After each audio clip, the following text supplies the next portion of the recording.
በአማራ ክልል በፋኖና በመከላከያ ሰራዊቱ መካከል ከባድ እልህ አስጨራሽ ጦርነት ተደርጓል።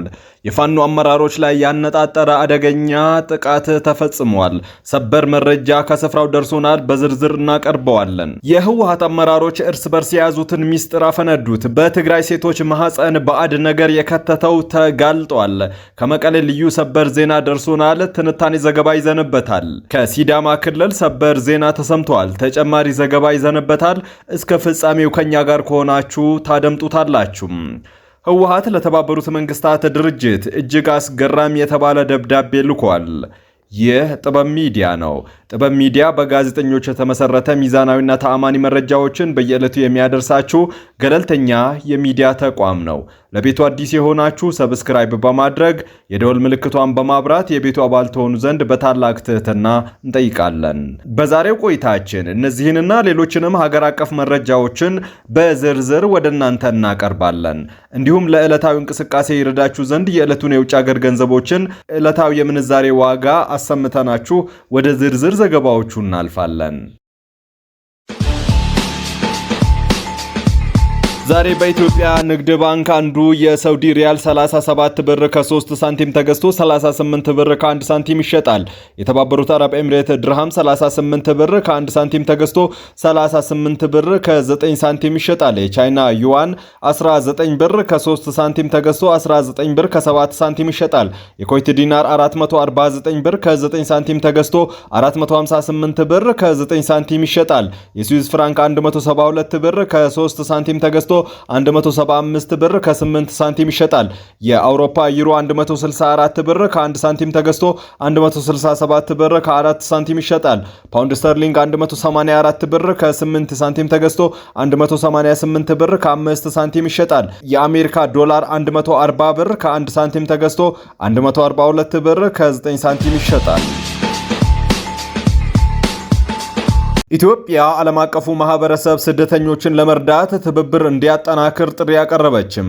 ኢትዮጵያ በጄኔቫ ስዊዘርላንድ እየተካሄደ ባለው 76ኛው የተባበሩት መንግስታት ድርጅት የስደተኞች ከፍተኛ ኮሚሽን የሥራ አስፈጻሚ ስብሰባ ላይ ዓለም አቀፉ ማህበረሰብ ስደተኞችን ለመርዳት ትብብር እንዲያጠናክር ጥሪ አቅርባለች።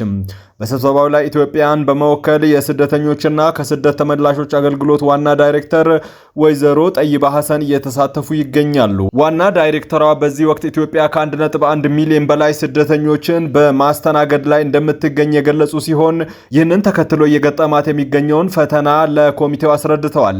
ኢትዮጵያ በዓለም ላይ በርካታ ስደተኞችን ከሚያስተናግዱ ሀገራት መካከል አንዷ መሆኗን አስታውሰው ዋና ዳይሬክተሯ በተለይም ያለፉት 10 ዓመታት ለሀገሪቱ እጅግ ፈታኝ እንደነበሩ አብራርተዋል። አክለውም ከደቡብ ሱዳን የሚገቡ አዳዲስ ስደተኞች ዓለም አቀፍ ድጋፍ ሳያገኙ መምጣታቸው የዘንድሮውን ዓመት እጅግ ፈታኝ እንዳደረገባቸውም አክለው ተናግረዋል። የሰብአዊ እርዳታ ፍላጎታቸው እየጨመረ ቢመጣም ዓለም አቀፉ የገንዘብ ድጋፍ በከፍተኛ ደረጃ ዝቅ ማለቱን የጠቆሙት ወይዘሮ ጠይባ አያይዘውም ስደተኞችን ለመርዳት ከለጋሾች የሚገኘው ድጋፍ ስደተኞችን በበቂ ሁኔታ ለመርዳት ከሚያስፈልገው አንጻር አለመጣጣሙ የተመዘገቡ ስኬቶችን አደጋ ላይ የጣላቸው ነው ሲሉ አስጠንቅቀዋል። ዓለም አቀፉ ማህበረሰብ ስደተኞችን ለመርዳት ትብብሩን እንዲያጠናክርና ፍትሃዊ የሆነ የኃላፊነት ክፍፍል እንዲኖር ጥሪ አቅርበዋል። ኤርትራና ህወሓት ጦርነት ለማወጅ በጥምረት እየሰሩ ነው የሚለውን ክስ ህወሓት አስተባበለም። የኢትዮጵያ የውጭ ጉዳይ ሚኒስቴር ለመንግስታቱ ድርጅት በጻፈው ደብዳቤ የኤርትራ መንግስትና ህዝባዊ ወያኔ ሓርነት ትግራይ ህወሓት ጸምዶ በሚል ጥምረት ኢትዮጵያ ላይ ጦርነት ለመክፈት እየሰሩ ነው ብሎ መክሰሱን ተከትሎ ህወሓት ምላሽ ሰጥቷል። ህወሓት ትላንት ለመንግስታቱ ድርጅት በላከው ደብዳቤ በህወሓትና በትግራይ ህዝብ ላይ የተሳሰተና የፖለቲካ ዓላማ ያዘለ ክስ የኢትዮጵያ የውጭ ጉዳይ ሚኒስቴር ሰንዝሯል ብለዋል። እንደዚህ ያለ የሐሰት ውንጀላ የፌዴራሉ መንግስት የፕሪቶሪያ ስምምነትን በተደጋጋሚ የጣሰ መሆኑ ትኩረት እንዲነፈገው የሚያደርግ የማዘናጊያ ስልት ነው ሲል ህወሓት በደብዳቤው ገልጿል። የውጭ ጉዳይ ሚኒስቴር መስከረም 22 ቀን 2018 ዓመተ ምህረት በጻፈው ደብዳቤ ኤርትራና ህወሓት በቅርቡ የፋኖ ታጣቂዎች የሰሜን ወሎ ዋና ከተማ የሆነችው ወልዲያ ከተማን ለመቆጣጠር ባደረጉት ሙከራ ውስጥ ተሳትፈዋል ሲል ወንጅሏል። በምላሹም ህወሓት ለተባበሩት መንግስታት ድርጅት በጻፈው ደብዳቤ የኢትዮጵያ መንግስት ሐሰተኛ ክሶችን ህወሓት ላይ በማቅረብ ዓለም አቀፉን ማህበረሰብ ትኩረት ለመቀየር እየሞከረ ነው ብለዋል። በውጭ ጉዳይ ሚኒስትር ጌዲዮን ጢሞቴዎስ ለተባበሩት መንግስታት ድርጅት ዋና ጸሐፊ አንቶኒዮ ጉተሬዥ የተጻፈው ደብዳቤ በኤርትራ መንግስትና በህወሓት አክራሪ አንጃ መካከል ያለው ጥምረት ባለፉት ጥቂት ወራት ግልጽ እየሆነ መጥቷልም ብለዋል። የኢትዮጵያ መንግስት ህወሓትና ኤርትራ ጦርነት ለማወጅ በጥምረት እየሰሩ ነው ሲል ለከሰሰበት ደብዳቤ ህወሓት በሰጠው ምላሽ የውጭ ጉዳይ ሚኒስትር በአደገኛ ሁኔታ እውነታን እያዛባ ወራሪውን ተጎጂን ወራሪ እንደሆነ አቅርቧል ብለዋል። የኤርትራ መንግስት ጦሩን ከኢትዮጵያ ጎን በማሰለፍ በትግራይ ላይ የተካሄደው ደም አፋሳሽ ጦርነት ላይ የተሳተፈ ሲሆን ከፕሪቶሪያ የሰላም ስምምነት በኋላ ግንኙነታቸው ዳግም ሻክሯል። ባለፈው ዓመት ሰኔ ወር ላይ ኢትዮጵያ ለአሜሪካ የውጭ ጉዳይ ሚኒስትር ኤርትራ ከህወሓት አንጃና ሌሎች ታጣቂ ኃይሎች ጋር በክረምቱ ወራት ጥቃት ለመሰንዘር እየተባበሩና ቅንጅት እየፈጠሩ ነው ብላ መክሰሷ ተዘግቧል።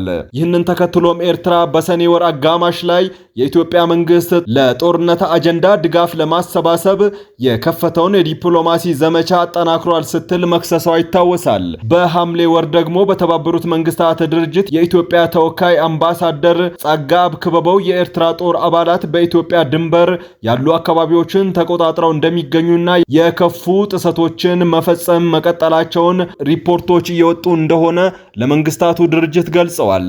ኤርትራ በበኩሏ ዓለም አቀፉ ማህበረሰብ በሚያውቀው ድንበራ ተወስና እንዳለች ገልጻ ይህንን የአምባሳደሩን ወቀሳ አጣጥላለች። ኢትዮጵያና ኤርትራ ወደ ጦርነት የመግባት እድላቸው የጠበበ ነው ሲሉ አቶ አሰፋ አብርሃ ተናገሩ። ከትግራይ ክልል ተወክለው የፕሪቶሪያ የሰላም ስምምነት ፈራሚ ከነበሩት መካከል አንዱ የሆኑት አቶ አሰፋ አብርሃ በወቅታዊ ጉዳዮች ዙሪያ ንግግር አድርገዋል። በኢትዮጵያና ኤርትራ መካከልም ውጊያ ሊነሳ የሚችልበት እድል በአመዛኙ አይታየኝም ሲሉ ተናግረዋል። በአቶ ጌታቸው ረዳ ይመራ የነበረው የትግራይ ክልል ጊዜያዊ አስተዳደር አማካሪ የነበሩት አቶ አሰፋ ከቅርብ ጊዜ ወዲህ በኢትዮጵያና ኤርትራ ውጥረት መንገሱን ተከትሎ ምን ሊፈጠር ይችላል የሚል ጥያቄ ቀርቦላቸዋል። ጦርነት የመቀስቀስ እድሉ ጠባብ ነው የሚል እምነት እንዳላቸውም ገልጸዋል። የኤርትራው ፕሬዝዳንት ኢሳያስ አፈወርቂና የኢትዮጵያው ጠቅላይ ሚኒስትር አብይ አህመድ ሳውዲ አረቢያና የተባበሩት አረብ ኤምሬት እንዲሁም ዓለም ሁሉ ባለበት የፈረሙት ስምምነት አላቸው ያሉት አቶ አሰፋ ይህ ውል ጠቅላይ ሚኒስትር አብይ ለሚያነሷቸው የወደብና ተያያዥ ጉዳዮች መልስ እንዳለውም ተናግረዋል። የክልሉ ባለስልጣናት ፈጽመውብናል ባሉት ህገወጥ ተግባር ምክንያት መምህራን ስራ ለማቆም እየተገደዱ እንደሆነ ተናገሩ። የሲዳማ ክልል ባለስልጣናት ለፓርቲ ህንፃ ግንባታ መምህራኖች በግድ ደሞዛቸውን ለመቁረጥ በሚያደርጉት ሩጫ የመማር ማስተማር ሂደቱን እያደናቀፉት እንደሚገኙ ተናግረው ፈጽመውብናል ባሉት ህገወጥ ተግባር ምክንያት ስራ ለማቆም እየተገደዱ እንደሚገኙ ተናግረዋል። የክልሉ ብልጽግና ፓርቲ ለግንባታ የሚያስፈልገውን ወደ 4 ቢሊዮን ብር የሚገመት ገንዘብ ሳያዘጋጅ የተለያዩ ደረጃ ያላቸውን 43 የፓርቲ መገልገያ ህንፃዎችን መገንባት መጀመሩን የክልሉ መንግስት ጫና ውስጥ በመግባቱ የፋይናንስ ጫናውን በመንግስት ሰራተኞች ላይ ማሳረፉ ተጠቅሷል። በዚህም የተነሳ በኑሮ ውድነት እየተቸገሩ የሚገኙት የመንግስት ሰራተኞች በተለይ መምህራን የክልሉን መንግስት ድርጊት በመቃወም ድምፃቸውን እያሰሙ ይገኛሉ። የትግራይ ህዝብ ከሻቢያ መንግስት ጋር የሚደረግ ትብብር ጸምዶ አይፈልግም ሲሉ ሌተናል ጀነራል ጻድቃን ገብረትንሳኤ ተናገሩ።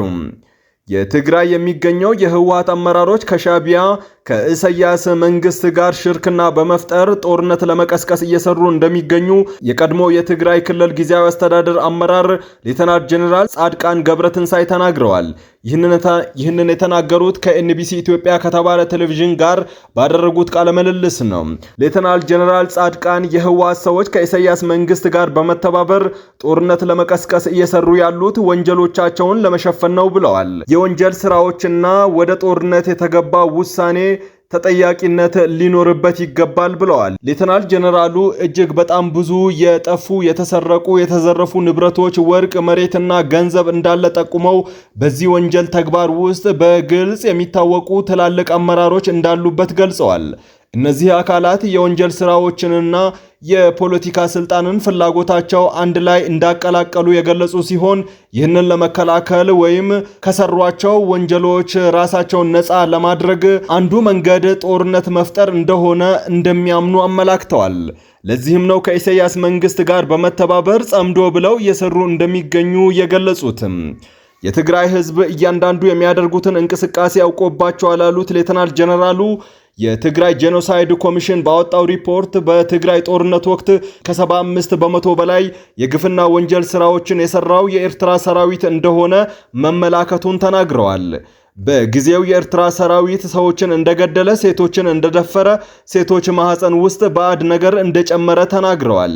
ህዝቡ ይህንን ወታደራዊና የፖለቲካ መሪዎችን ፍላጎት እንዲሁም የሚያደርጉትን ግንኙነት ስለሚያውቅ ከሻቢያ ጋር የሚደረገውን ትብብር ጸምዶ አይፈልግም ነው ሲሉ የተናገሩትም። በምስራቅ ጎጃም ዞን የሚገኘው ኮር የተሰጠውን ተልዕኮ በብቃት እየተወጣ መሆኑን መከላከያ ሰራዊቱ ገለጸ። ታጣቂ ኃይሉ በፊናው በመከላከያ ሰራዊቱ ላይ ድል መቀዳጀቱን አስታውቋል። በምስራቅ ጎጃም ዞን ሰላምን ለማረጋገጥና ዜጎች ያለ ሰላም ስጋት ወጥተው መግባት እንዲችሉ የሰላም ጸር የሆኑ ታጣቂዎችን በመደምሰስ ኮሩ የተሰጠውን ተልዕኮ እየተወጣ እንደሚገኝ ተናግረዋል። የኮሩ አዛዥ ብርጋዴር ጀነራል ሶፊያን ሻህ አህመድ በቀጠናው አንጻራዊ ሰላም የመጣው በኮሩ ሰራዊት ጀግንነትና ቁርጠኝነት መሆኑን ገልጸው ታጣቂዎች ከማህበረሰቡ በመለየት ነጥሎ ከመምታት አልፎ ማህበረሰቡ እንዲጸየፋቸውና እንዲታገላቸው በርካታ ስራዎች ተከናውነዋል ብለዋል። ታጣቂ ቡድኑ መሰረታዊ አንድነቶች ብሎም ማንነቶችን በመለየት በመከፋፈል የሰራዊታችንን ስም በማጠልሸትና በማጥፋት ለህዝቡ ፕሮፓጋንዳ ለመንዛት ቢሞክርም ጀግንነት የዘውትር ተግባሩ በሆነው የኮሩ ሰራዊት አባላት ፍላጎቱ መምከኑንና በህዝቡ ዘንድም የተጠላ መሆኑን ተናግረዋል። የኮሩ ሰራዊት በታጣቂዎች ላይ እየወሰደ ባለው እርምጃና ለህብረተሰቡ እያሳየ ባለው ህዝባዊ አጋርነት በማህበረሰቡ ዘንድ ከፍተኛ ተቀባይነት ማግኘቱን ተከትሎ አሁን በመበታተንና ተስፋ በመቅረጥ ላይ ያለው ቡድን ላይ እርምጃ እየተወሰደበት እንደሚገኝ ተናግረዋል። የለውጥ ዕድላችን እንዳይባክን፣ የመሻገር ህልማችን እንዳይመክን ሁላችንም በታማኝነት ሀገራችንን ማገልገል አለብን ብለዋል። ታጣቂ ኃይሉ በፊናው በሰሞኑ በመከላከያ ሰራዊቱ ላይ የተቀናጁ ጥቃቶችን በመፈጸም ድል መቀዳጀቱን አስታውቋል። በተለይም በጋሸና ግንባር በተደረገው ጠንካራ ውጊያ በርካታ የመከላከያ ሰራዊት አባላት ተገድለው የሚያሳይ ተንቀሳቃሽ ምስል በማህበራዊ ሚዲያዎች ላይ አጋርቷል። እንዲሁም ራሱን መንገሻ ጀንበሬ ብርጌድ ብሎ የሚጠራው ታጣቂ ቡድን የብርጌድ ምክትል ዘመቻ መምሪያ ኃላፊ የነበረው የቻለ ዳዊት በቅጽል ስሙ ኳኩሬውና የአማራ ፋኖ በጎጃም ምክትል የነበረው የሰለሞን ባዘዘው አጃቢ መንግስት ያቀረበውን ጥሪ ተቀብለው ከነሙሉ ትጥቃቸው ለዳንግላ ከተማ የጸጥታ ኃይል እጃቸውን መስጠታቸው ተዘግበዋል። ክቡራትና ክቡራን የጥበብ ሚዲያ ቤተሰቦች ለሰዓቱ የመራረጥናቸው ዘገባዎቻችን በዚህ አብቅተዋል። ከኛ ጋር በመሆን መረጃን ከጥበብ ስለተከታተላችሁ ከልብ እናመሰግናለን። ጥበብ ሚዲያ በጋዜጠኞች የተመሰረተ ሚዛናዊና ተአማኒ መረጃዎችን በየዕለቱ የሚያደርሳችሁ ገለልተኛ የሚዲያ ተቋም ነው። ለቤቱ አዲስ የሆናችሁ ሰብስክራይብ በማድረግ የደወል ምልክቷን በማብራት የቤቱ አባል ትሆኑ ዘንድ በታላቅ ትህትና እንጠይቃለን። ጥበብ ሚዲያ የህዝብ ድምጽ ነው።